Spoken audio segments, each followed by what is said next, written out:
Now I've cut all the skirting at 45 degrees, 45 degrees, 45 degrees. Even though the wall is not exactly straight, you can see as I pin that to the wall, there's still a gap. That can be filled with silicone once the skirting is in place.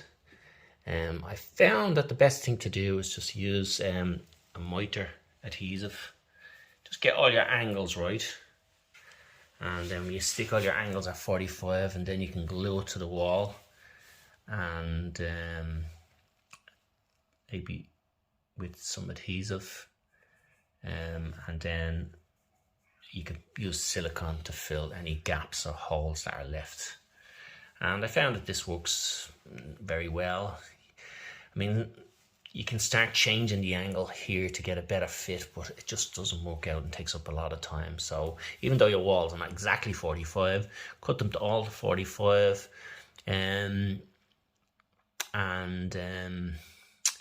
put mitre adhesive on, and then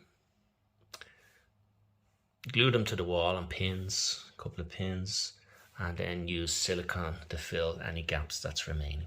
So I'm just going to put some mitre glue on this now here and glue these angles together and see how that goes.